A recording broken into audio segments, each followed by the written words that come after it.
Hari ini kita akan bahas di bulan-bulan Desember, bulan-bulan di mana kasih hadir di dalam dunia dan begitu pun terpancar dari kehidupan kita sebagai orang percaya. Kita satu dalam doa. Bapa, di dalam nama Tuhan kami Yesus Kristus, terima kasih Tuhan untuk hari yang indah, hari yang bahagia, hari yang penuh dengan sukacita. Karena kami tahu Tuhan, Engkau ada bersama kami. Oleh sebab itu Tuhan, lebih penting Engkau hadir dalam kehidupan kami. Bukan seremonial yang kami rayakan pada bulan Desember, tetapi kehadiran-Mu dalam kehidupan kami, itulah Natal yang paling indah dalam hidup kami, karena kami memiliki kepastian keselamatan itu. Terima kasih Tuhan Yesus. Engkau mau berkati kami Tuhan. Hamba-Mu terbatas, tidak punya kelebihan kemampuan apa-apa, tapi biarlah Engkau sendiri yang memberikan hikmat dalam bibir mulut hamba, supaya apa yang nyata dalam kehidupan kami, itulah yang kami pegang dari kebenaran firman-Mu, untuk kami jalankan sisa waktu hidup kami di tengah-tengah dunia yang semakin hari semakin gelap ini.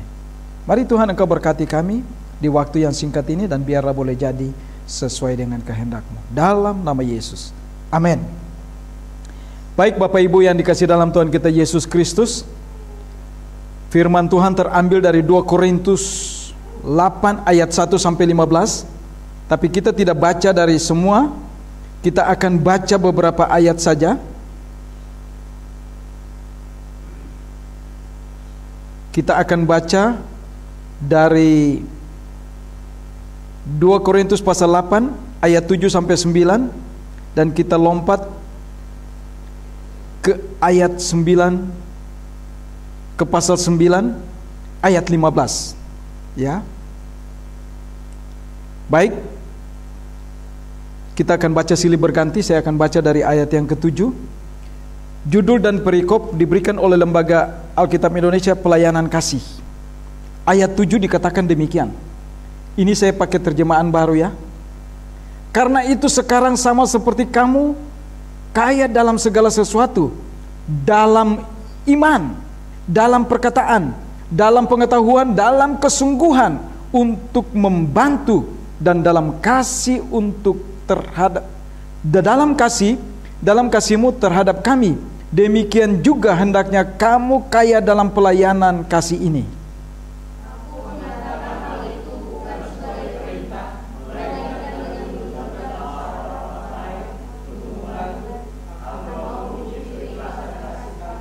Ayat 9, karena kamu telah mengenal anugerah Tuhan kita Yesus Kristus, bahwa sekalipun Ia kaya, oleh karena kamu Ia menjadi miskin, supaya kamu menjadi dikayakan oleh karena kemiskinannya. Ayat 15 kita baca bersama-sama. 9 ayat 15.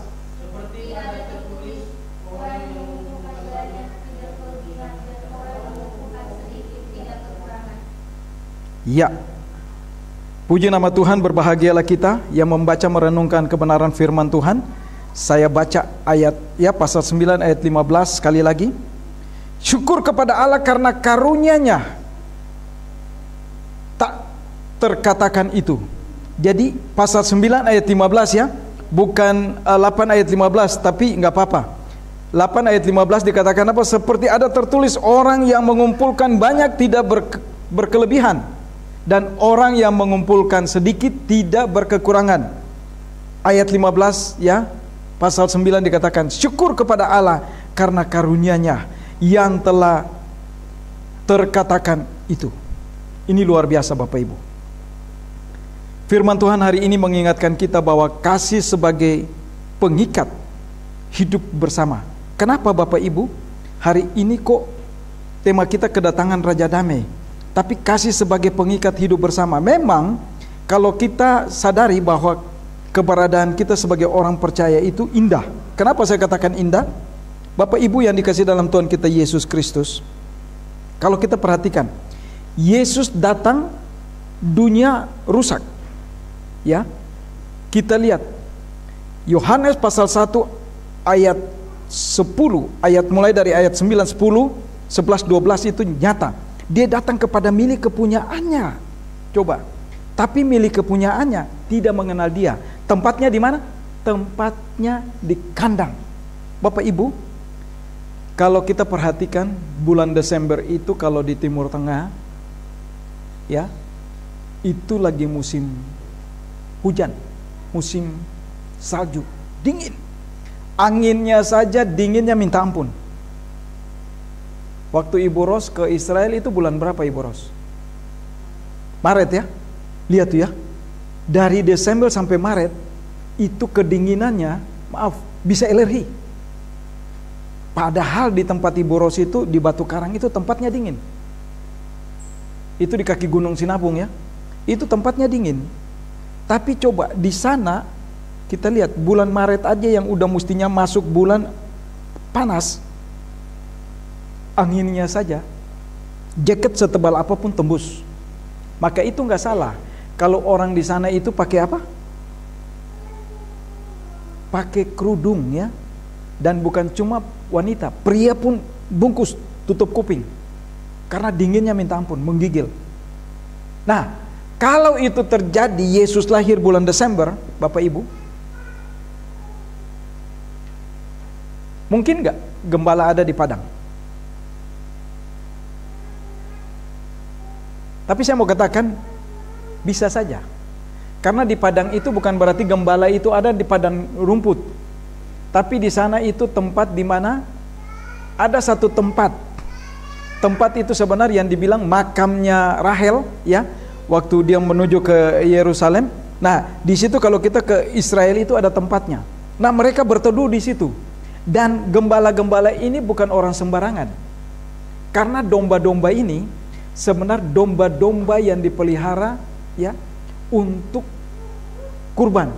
Dan ini punya kualitas yang luar biasa. Dan kalau musim dingin, Bapak Ibu supaya kita tahu ya, kenapa domba-domba itu memang sengaja ada di musim dingin tapi bukan di luar ya, di udara yang dingin, supaya apa? Bulu-bulunya itu bertumbuh dengan baik. Dan Bapak Ibu, salah satu jaket wool itu dari bulu-bulu domba. Tapi kadang-kadang kita nih orang Indonesia bingung ya, kalau bikin jaket dari bulu domba itu bulunya di luar. Salah. Kalau gembala di padang gurung itu mereka pakai ya jaket-jaket dibuat dari kulit domba itu, bulunya di dalam. Kenapa? Menghangatkan. Dingin, panas, sejuk, ya, itu mereka pakai di dalam cuaca apapun enak. Nah, itu kehebatan domba. Jadi dia datang dengan suasana yang seperti itu, dan memang diperkirakan Yesus bukan lahir bulan Desember, Maret, April, Mei, di mana suasana lagi pergantian dari musim semi ke musim panas, di mana gembala itu sedang menjaga domba. Karena kalau musim dingin itu gembala-gembala itu ada di dalam ruangan. Domba-domba itu dimasukin di kandang. Dan kalau musim panas, benar-benar panas, gembala juga tidak di dataran situ, tapi dibawa ke puncak gunung yang sejuk udaranya. Jadi tidak dibawa di dataran. Kalau di dataran musim panas, wah panasnya minta ampun. Jadi kalau kita ke sana, maaf, panasnya itu, aduh, menggigil. Jadi kalau orang pakai di sana tutup muka segala macam, cuma mata kelihatan, iya. Karena apa? Panasnya minta ampun. Pakai topi tembus. Karena apa? Gersang. Tapi di daerah di mana Yesus lahir, itu daerah yang memang sebenarnya subur. Tapi kalau Bapak Ibu sekarang ini ke sana, daerahnya itu tidak seperti zaman waktu Yesus lahir, di mana ada kehijauan, nggak ada. Jadi perbatasan. Kalau kita masuk ke tempat Yesus lahir, ya, itu sekarang tempat di mana yang lagi direbut, ya, tapi bukan direbut, itu sudah di pihak. Nah, sedangkan perbatasan antara Israel itu kelihatan segar. Jadi kalau masuk ke dalam, bes mau keluar harus kasih $1. anak-anak kecil itu tidur di bawah ban mobil. $1, nggak kasih $1 mereka nggak akan pindah. Sampai segitunya. Tapi saya mau katakan, kenapa dibilang kasih sebagai pengikat hidup bersama? Ingat, dunia ini udah rusak. Dia punya miliknya rusak. Gambaran Allah telah tercabik-cabik. Dia datang untuk membenarkan karena kasihnya. Yohanes 3 ayat 16 katakan, karena begitu besar kasih Allah akan dunia ini, sehingga ia mengaruniakan anaknya yang tunggal, supaya setiap orang yang percaya kepadanya tidak binasa. Kita diperbaiki, kembali menjadi milik kepunyaan Allah, gambaran Allah yang utuh. Oleh sebab itu Bapak Ibu, dari ayat firman Tuhan ini, ya, 2 pasal ini berisi petunjuk-petunjuk mengenai pengumpulan persembahan bagi orang-orang percaya yang miskin di Yerusalem. Kenapa saya katakan? Sebenarnya bulan-bulan ini adalah bulan-bulan di mana bulan-bulan saling mengasihi, berbagi. Bapak Ibu, ini kalau kita lihat firman Tuhan ini mengingatkan kita bahwa apa yang kita punya sebenarnya ada bagian orang lain di dalamnya. Kalau kita tidak berbagi, berarti kita mengambil hak orang lain. Kasihan deh. Tanpa kita sadari. Coba kita pikirkan aja. Memang kita bekerja. Tiap bulan kita dapat. Tapi ingat, bagian itu ada hak Tuhan. Dan bagian itu di sana juga ada hak orang lain. Maka itu kalau kita orang Kristen, itu sebenarnya paling pelit. Yang kita cuma kasih buat Tuhan apa? Perpuluhan. Tapi coba kita lihat, di luar kekristenan itu pemberian lebih dari 10%. Lebih dari 10%. Jadi kalau satu keluarga itu ada 4 orang, nah hitung tuh 4 dibagi tuh. Lalu kalau punya kekayaan rumah ya, lebih dari 1, hitung deh. Itu semua ada kena. Maka itu kalau dalam pajak itu kena semua. Oleh sebab itu Bapak Ibu yang dikasihi dalam Tuhan kita Yesus Kristus, tanpa kita sadari bahwa apa yang kita punya itu ada bagian orang lain. Oleh sebab itu yang pertama kalau kita lihat ya, melihat beberapa hal penting di sini. Yang pertama, kasih sebagai pengikat hidup bersama, itu dari 2 Korintus 8 ayat 5, 9 sampai 6 ya. 9, 6, 10, 12 itu dikatakan kita perlu belajar dari jemaat di Makedonia. Perhatikan kata kemurahan. Nah, ini dia. Kata kemurahan di sini dalam bahasa Ibrani keset. Kemurahan ya. Keset. Kemurahan atau anugerah. Itu kata keset. Yang diterjemahkan dalam bahasa Indonesia bisa dikatakan loyalitas. Jadi kalau kita sebagai orang percaya, sebenarnya kita ini semua adalah keset. Tapi bukan keset kaki. Anugerah. Anugerah bagi kita. Karena keselamatan datang dari Allah untuk kita memperbaiki kita yang rusak kembali kepada Allah. Nah, inilah satu anugerah. Satu anugerah di mana kita harus kembalikan itu kepada Allah. Jadi ini kata keset.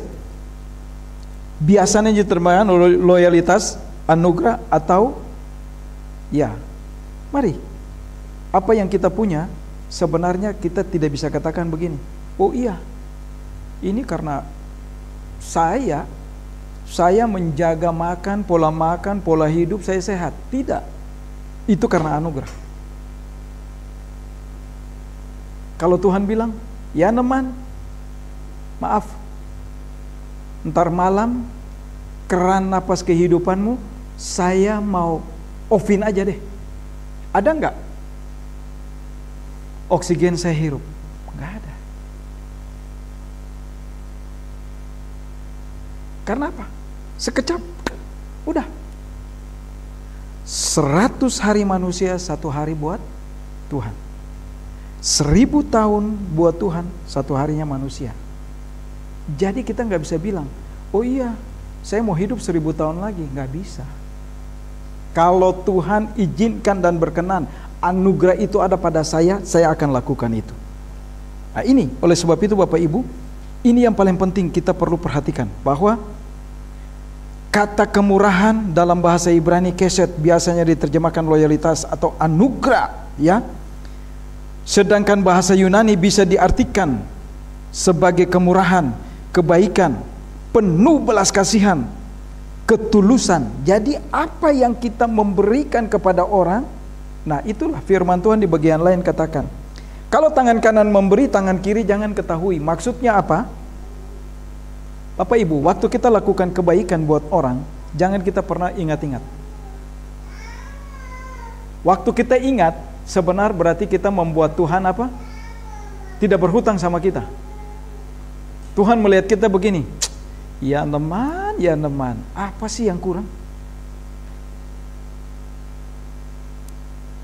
Dari kamu lahir, dari kamu masih ada di perut ibumu, sampai kamu lahir, usia kamu sekarang 60-an. Apa yang kurang? Bahkan maaf, teman-teman saya ada yang gak sampai usia 60. Usia 50, 40 aja udah setengah mati. Karena apa?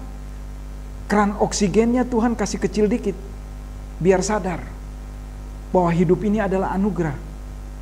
Kalau kita sadar Tuhan buka lagi yang gede, akhirnya kita bisa, aduh puji Tuhan, ternyata saya masih ada toh. Kalau enggak, dikecilin lagi. Hari ini kita enggak ketemu, tapi karena anugerah kita ketemu. Itulah hebatnya. Jadi kemurahan ini berarti diberkati, ya. Jadi berkaitan dengan praktek kehidupan, moralitas. Jadi kalau kita punya moral yang baik, nah ini dia nih, ya. Jangan sampai maaf kata ini jadi blunder juga, ya. Ada kampanye-kampanye yang maaf kata kita salah ngomong pun bisa jadi racun, benar-benar. Ya kalau air putih saya bilang bukan air putih, bagaimana coba? Setuju nggak? Ya orang juga tahu itu kan air putih, ya. Nah sama. Jadi kalau kita lakukan sesuatu, mari kita lakukan dengan apa yang ingin kita lakukan. Jangan kita maaf kata mempermainkan kata-kata. Dengan kata lain kita menghiperbol dengan bahasa-bahasa yang sebenarnya kita nggak kuasai, akhirnya jadi blunder. Jadi kalau kasih ya kita mengasihi aja, jangan kita tambah-tambah lagi. Oh ya saya kasih ini kan karena saya mengasihi kamu, enggak. Lakukan, buat kecil besar, siapa saja lakukan itu. Kemurahan sebagai buah dari Roh Kudus memiliki makna tidak hanya sekedar memberi sesuatu, tetapi kesetiaan ikut merasakan apa yang orang lain rasakan. Inilah kewajiban kita sebagai orang percaya. Kristus datang karena dunia ini diporak-poranda oleh iblis. Dosa masuk ke dalam dunia. Allah melihat, Allah menangis. Allah melihat manusia, Allah sedih. Maka itu coba lihat ya. Begitu kelahiran Kristus, malaikat datang pertama kali kepada gembala. Memang gembala tidak diperhitungkan oleh ahli-ahli Taurat. Karena apa? Mereka lebih mementingkan dan mereka tidak menganggap bahwa agama itu lebih penting. Mereka lebih merawat domba-domba daripada agama. Karena apa? Domba-domba ini yang akan menjadi kurban. Tetapi kembali lagi begitu kurban yang asli lahir, malaikat datang. Dan terjadinya apa? Pujian yang luar biasa. Kemuliaan bagi Allah di tempat maha tinggi. Kenapa demikian? Malaikat dari sorga turun untuk menyaksikan itu kepada manusia. Ini luar biasa. Karena kasih. Dia begitu mengasihi manusia sehingga dia turun. Ya Allah menjadi manusia dan para pelayan Allah dari sorga turun juga membuktikan bahwa manusia ini punya harga yang lebih daripada makhluk ciptaan yang lain. Sehingga mereka katakan apa? kemuliaan bagi Allah di tempat maha tinggi. Karena Allah datang dengan kasih-Nya kepada kalian orang berdosa. Dan kalian yang mau, kalian juga merasa apa? Ada damai. Ini luar biasa. Ini kasih yang memang tidak terhingga. Oleh sebab itu Bapak Ibu, kita perlu perhatikan bahwa selain dari kita harus meneladani hidup Kristus dan memiliki hati seperti Kristus, mengasihi dengan tanpa pamrih, dan itu paling penting. Karena dari bagian pertama, yang pertama dikatakan kasih sebagai pengikat hidup bersama, kita perlu belajar dari jemaat Makedonia. Dua pasal ini menyingkapkan prinsip-prinsip dan janji-janji penting yang menyangkut pemberian bagi orang Kristen. Yang pertama, kita memiliki Allah. Apa yang kita punya dipegang sebagai sesuatu yang dipercayakan Tuhan kepada kita. Jadi Bapak Ibu, tadi saya katakan, kita bekerja 1 bulan 31 hari, 30, 29, 28 hari. Apa yang kita dapat? Ingat, itu cuma titipan. Bisa nggak kalau tiba-tiba kita di PHK? Bisa. Tuhan tuh bisa lakukan segala sesuatu. Umpamanya saya, waduh, sebelum COVID pelayanan dari pagi ketemu malam, begitu COVID habis. Istri saya stres, yang biasa keluar, waduh, gak keluar nih, gimana nih? Akhirnya apa yang terjadi? Kita mulai kelola dapur. Samba dibuat untuk makan, saking banyak pikiran istri saya, jadi gosong. Tapi laku juga. Namanya sambal ireng. Si Keset sama kakaknya makan, wah enak mah, jangan dibuang. Besok bikin lagi. Begitu kita online, ternyata enak juga.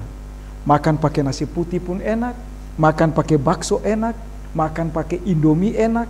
Bahkan teman-temannya kakaknya si Ana, si Keset, itu sambil jaga gerbang ya di tempat pekerjaan, sambil ngemil.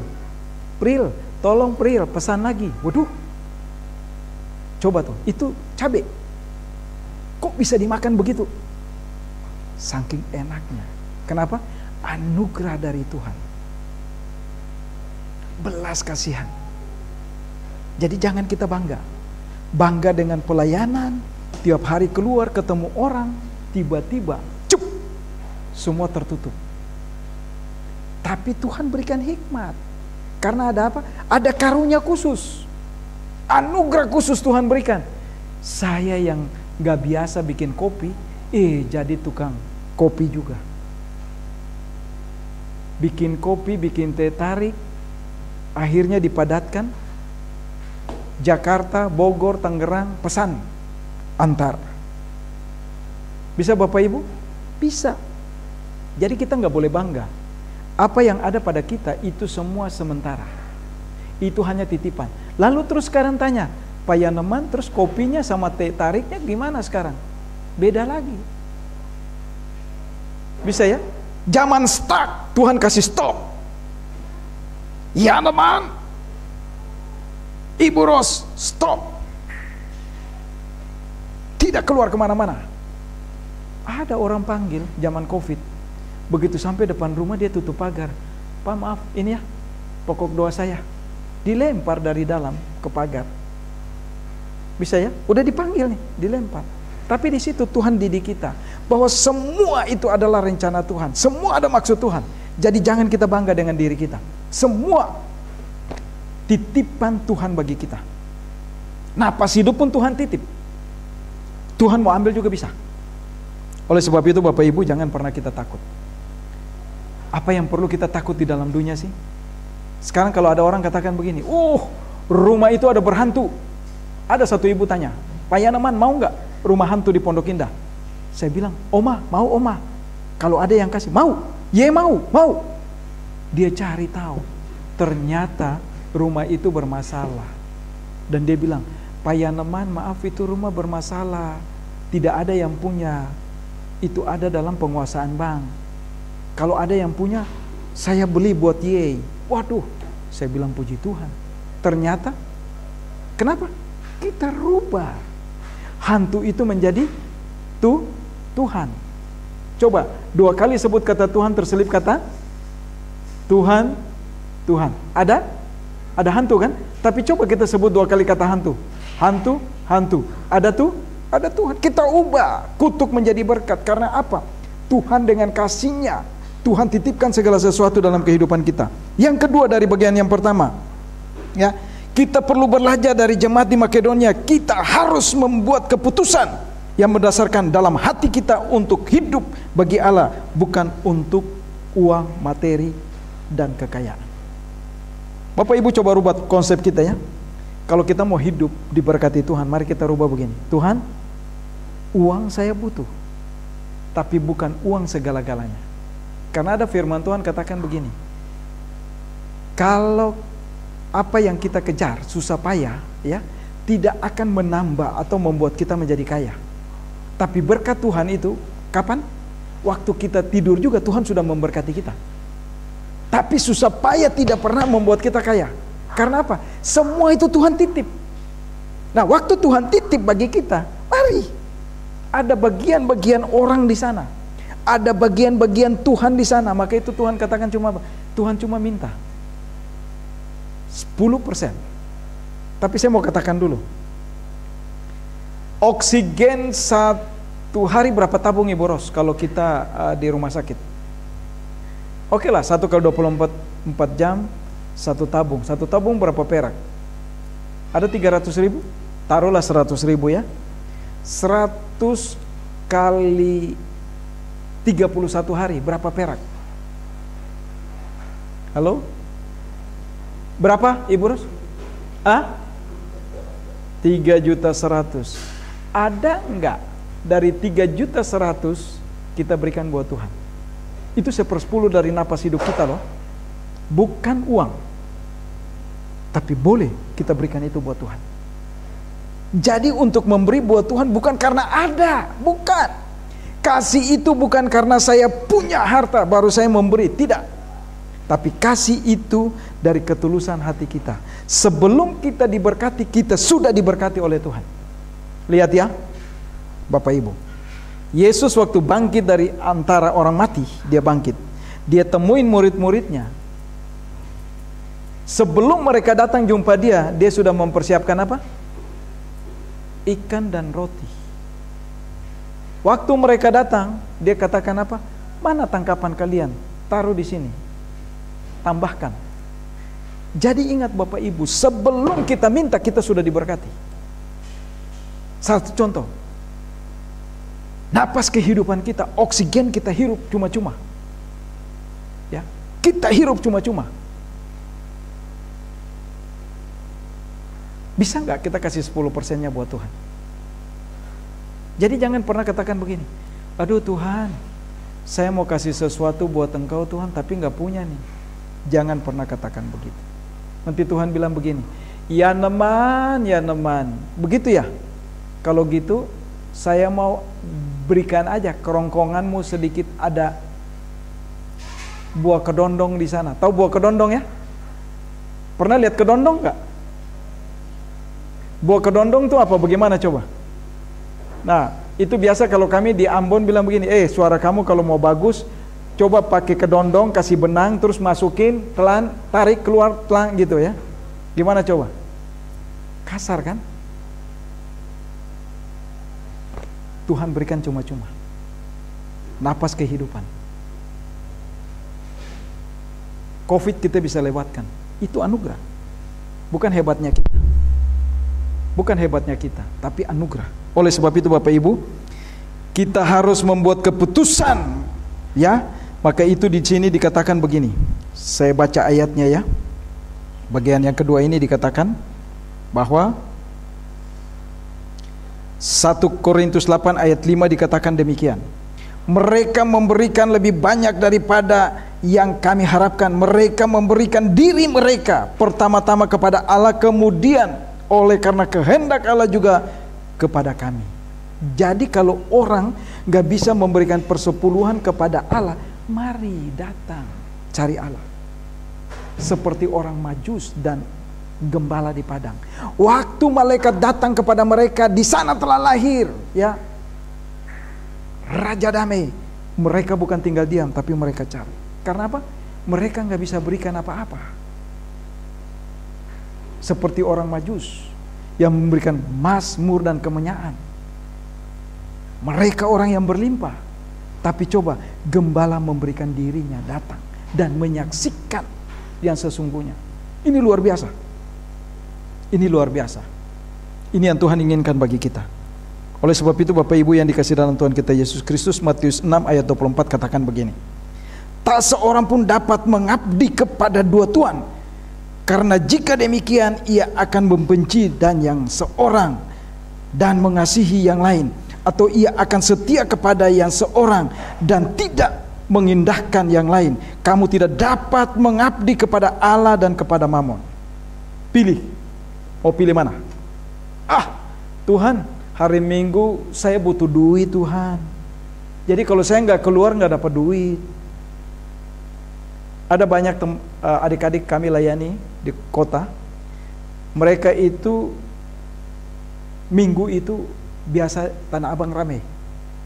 Tapi waktu mereka berjumpa dengan Kristus secara pribadi, mereka tutup. Terus bagaimana?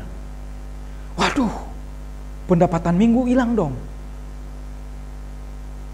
Bapak Ibu pernah nggak hari Minggu ke Tanah Abang? Coba, jalan aja nggak bisa, padat. Bisa ya? Nggak tahu sekarang deh kalau online. Tapi kalau sebelum ada online ya susah. Tapi saya mau katakan, mereka nggak kekurangan. Bahkan maaf kata, stok barang. Ini Lina mesti tahu nih. Stok barang kalau umpamanya tahun ini masuk ke tahun depan, stok ini nggak keluar, ini udah nggak kepake. Jadi kalau ini ada di gudang, ini ditahan. Nanti 6 bulan lagi baru bisa keluar lagi. Mati nggak? Tapi Bapak Ibu tahu, waktu mereka utamakan Tuhan, itu tidak ada yang mustahil. Stok lama pun habis. Tapi saya mau katakan buat Bapak Ibu, ini paling penting. Saya percepat karena tim kiper saya di belakang sudah mengingatkan. Ini baru bagian pertama nih. Nah sekarang bagian ketiga, kasih sebagai pengikat hidup bersama. Kita memberi untuk menolong mereka yang membutuhkan bantuan, meluaskan kerajaan Allah, menyimpan harta di sorga. Bapak Ibu, ini paling penting. Karena menyimpan harta di sorga, jadi waktu kita bisa memberi dari apa yang kita punya, bahkan yang tidak punya, sebenarnya kita membuat Tuhan berhutang sama kita. Jangan pernah takut. Jangan pernah takut. Kalau ada orang katakan begini, maaf, warga di sini juga bingung. Pak Yanaman, Ibu Ros, usahanya apa sih? Kami bilang kami nggak ada usaha, tapi ada yang keceplosan. Orang Kristen, ya kayak mereka sekali ini pukulannya aja pul jut katanya. Saya bilang ibu so tahu Kenapa demikian? Kalau sekarang kami katakan maaf, kami nggak punya apa-apa. Bingung mereka. Bilang nggak punya tiap hari keluar. Sekali keluar bensinnya berapa coba mobil roda 4? Bang Nafi kalau pakai motor berapa sehari bensin Bang Nafi?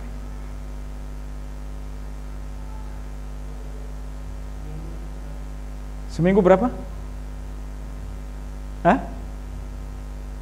Berapa? 60. 4 minggu berarti kali 60 ya? Coba tuh 1 bulan. Kalau mobil nggak bisa 60, jalan kemana 60 coba? Sekali lewat tol, udah setengah. Besok isi lagi. Taruhlah 100.000 sekali jalan. Belum tol. Tol berapa non? Sekali jalan habis. Ada 100 kah? 150? Coba. Itu sekali jalan. Jadi 1 hari sekali jalan, taruhlah 200.000. Seminggu 4 kali, berapa tuh? Kali 4, berapa tuh? Nggak bisa kita katakan.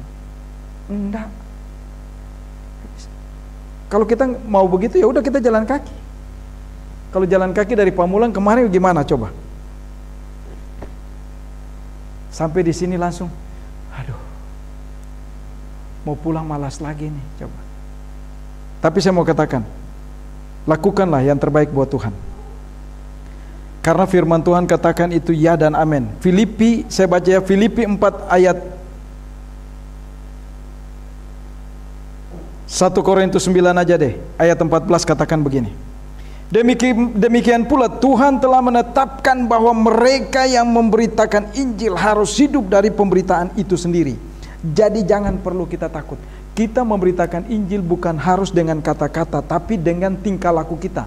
Karena jadi surat Kristus yang terbuka itu paling penting. Jangan takut, Tuhan akan bayar kita. Karena apa? Waktu kita menyaksikan kasih Kristus kepada orang lain dengan apa yang kita bisa lakukan, jangan takut. Kita siap panen. Mari saya percepat ya. Yang keempat, kita perlu belajar dari jemaat Makedonia, kasih sebagai pengikat hidup bersama. Hal memberi itu harus menurut pendapat kita. Jadi jangan pendapat orang lain. Kalau orang lain katakan begini, lakukan dong, itu kan firman Tuhan. Tapi begini, orang itu tunjuk ke sana, tunjuk ke kita, tapi 3 ini dia tidak lakukan, ya percuma. Jadi jangan dengar kata orang. Kalau ada orang katakan begini, ya Naman ini penjahat, ya senyum-senyum aja. Ngapain mesti bela diri? Ya Naman ini penipu, ya itu kata dia. Yang paling tahu saya itu siapa? Istri dan anak-anak, orang yang dekat yang paling tahu. Kalau Yaneman penipu, warga di sini datang, Pak Yaneman itu penipu. Warga akan percaya enggak? Warga belum tentu percaya. Enggak ada. Pak Yaneman biasa aja, baik-baik aja, enggak pernah menipu kami. Jadi ingat, waktu orang katakan sesuatu, anggap saja angin lalu. Anjing menggonggong, kafilah berlalu. Jadi jangan pernah pegang dengan kata-kata yang menjatuhkan kita. Jangan pegang dengan kata-kata yang melemahkan iman kita.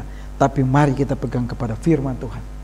Dan apa yang ingin kita lakukan dari kedalaman hati kita. Jangan lihat orang, aduh, itu orang itu gila ya, memberi gila-gilaan. Jangan.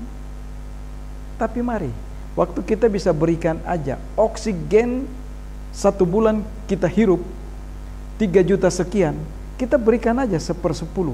Dari 3 juta aja kita berikan buat Tuhan.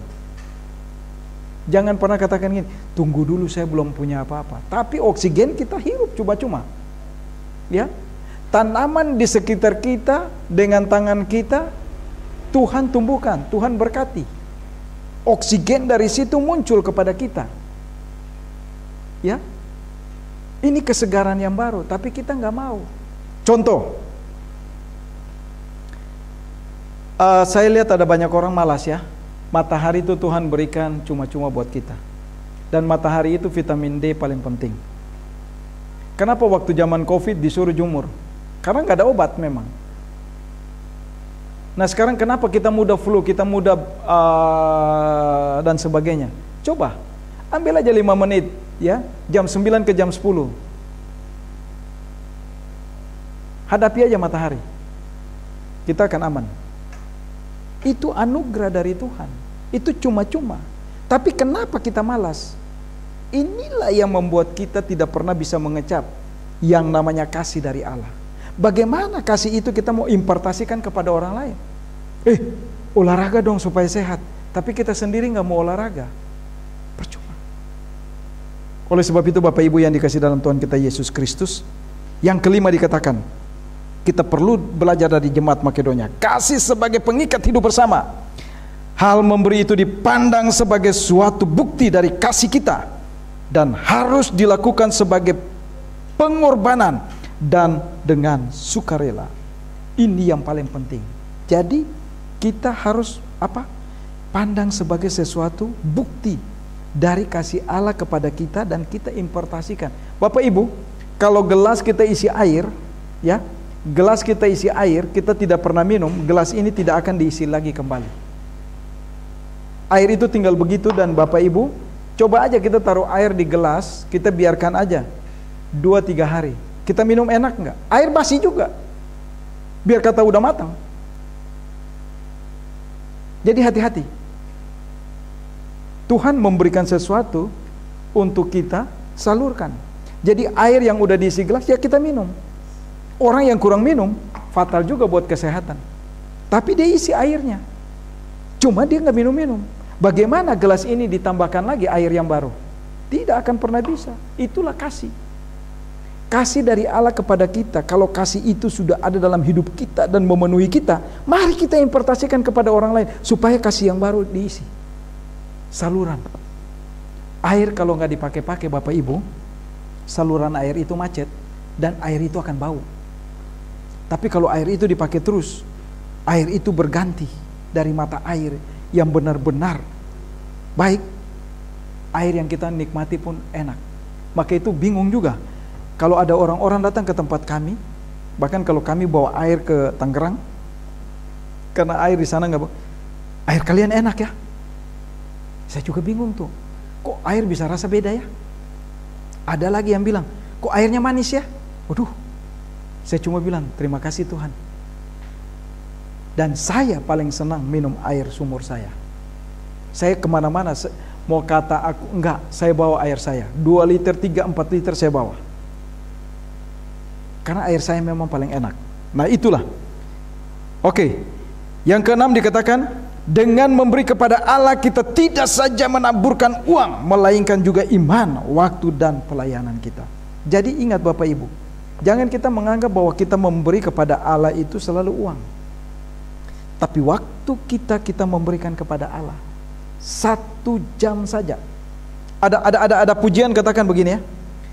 Mamaku marah-marah hanya berhenti 2 jam saja. Terus marah. Kenapa? 2 jam itu cuma pas hari Minggu. Waktu dia duduk di gereja tenang, dia tidak marah-marah. Marah lagi. Kenapa? Jadi waktu kita memberikan waktu kita buat Tuhan 1-2 jam aja itu berharga. Kenapa? Waktu kita utamakan Tuhan sebagaimana firman Tuhan katakan, cari dahulu kerajaan Allah dan kebenarannya, maka segala sesuatu akan ditambahkan. Kita jangan pernah merasa miskin, kita jangan pernah merasa kekurangan. Allah akan mencukupi kita dan memberikan kita kelimpahan. Waktu kita utamakan Dia. Nah itu dikatakan ya, dengan demikian kita akan menuai iman dan berkat yang lebih besar.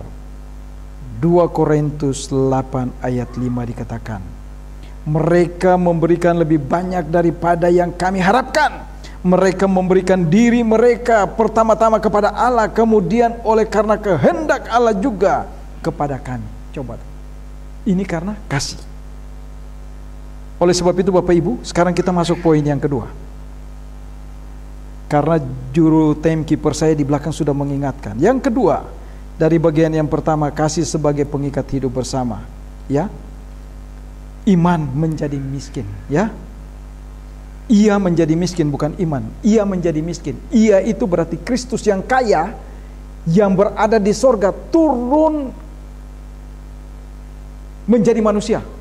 Waduh, saya kalau dalam persiapan ini saya membayangkan bagaimana kalau seorang raja itu ya turun menjadi rakyat jelata. Gak mungkin. Karena apa? Merasa terhormat. Maka itu kalau orang udah punya kedudukan, ya, dia mau turun, aduh, itu pasti kalau sampai maaf orang yang bekerja aja pensiun, ya, begitu pensiun, power syndrome kena dia, apa yang terjadi? Cepat mati.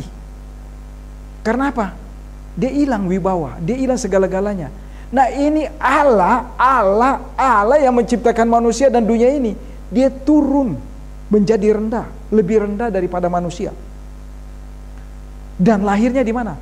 Bukan di rumah sakit seperti kita, di kandang hewan. Palungannya apa? Tempat makannya hewan. Aduh, saya pikir-pikir, aduh, bisa begitu ya? Tapi itulah Allah, karena kasih. Karena kasih, Ia menjadi miskin supaya Bapak Ibu dan saya jadi apa? Kaya. Mau kita kaya? Mari lakukan apa yang Allah inginkan. Kasih untuk mengikat hidup bersama. Mari kita lakukan itu. Kita lihat Siapa? Oke, kalau tidak ada orang yang untuk kita kasihi, mulai dari rumah tangga kita. Suami mengasihi istri, istri mengasihi suami, suami istri mengasihi anak-anak. Ya, kita mengasihi orang tua, mertua, itu paling penting. Waktu kita bisa lakukan itu, jangan takut. Firman Tuhan katakan apa? Hormatilah ayah dan ibumu, supaya apa? Buktikan. Buktikan. Jangan cuma kita ngomong dan jangan cuma kita baca. Tapi waktu kita buktikan itu, kita layani orang tua kita, kita layani orang-orang yang perlu dilayani, kita lihat. Bapak Ibu, banyak hal yang saya sebenarnya bisa saksikan. Kadang-kadang kalau pelayanan kami ini kan cuma ikut firman Tuhan, gak melayani, gak makan. Melayani ya hidup. Jadi waktu kami keluar melayani, kondisi fisik lagi gak fit. Waktu kita melangkahkan kaki, naik kendaraan, pergi, sehat. Saya juga bingung tuh. Saya juga bingung. Tapi itu bukti.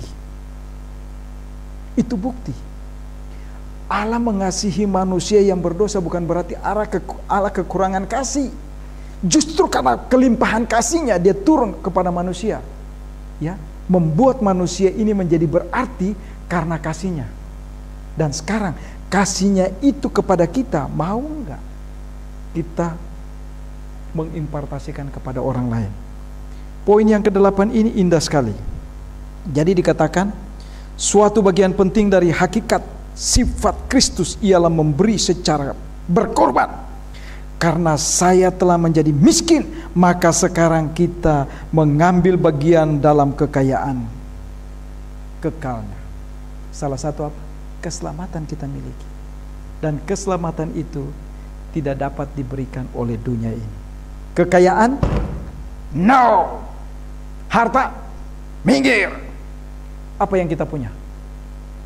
Bersyukur kalau saya nanti meninggal, istri anak-anak saya buat jas baru. Ada salah satu bapak yang kami kenal, begitu dia mau meninggal, dia tahu dia mau meninggal, dia buat jas. Begitu dia meninggal, istrinya kaget. Wih, bapak udah buat lo jas lo sebelum dia meninggal. Kalau saya barangkali nggak perlu, karena saya nggak pernah beli baju. Tapi kalau istri saya lihat, oh iya ini jas yang bagus buat suami saya, bolehlah. Tapi kalau dia nggak kasih apa-apa, saya tahu nggak? Saya nggak pernah tahu. Atau saya pernah pikir begini nggak?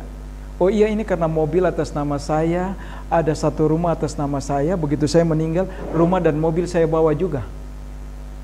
Ada begitu nggak? Nggak ada. Ayub katakan apa? Saya lahir telanjang dan saya harus kembali telanjang. Jadi maaf Bapak Ibu, ada satu pujian katakan begini. Kumpul harta di dunia, tabung banyak di sana. Oh sedihnya. Karena apa?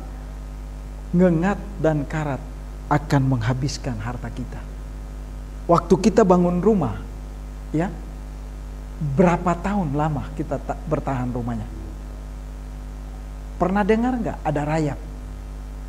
Jadi hidup di dalam dunia ini, kita bangun rumah megah pun akan hancur oleh rayap. Ngengat dan karat akan menghampiri. Tapi waktu kita hidup dalam Tuhan, jangan takut. Kita boleh tidak punya apa-apa di dalam dunia, tapi kita kaya bersama Allah di sorga. Ada amin? Ingat, kasih sebagai dasar untuk mengikat hidup bersama. Siapapun kita, percaya atau tidak percaya, tapi kita diikat menjadi satu. Karena Allah datang bukan cuma buat orang percaya, tapi Allah datang buat semua umat manusia. Yang percaya memiliki keselamatan, yang gak percaya gak apa-apa.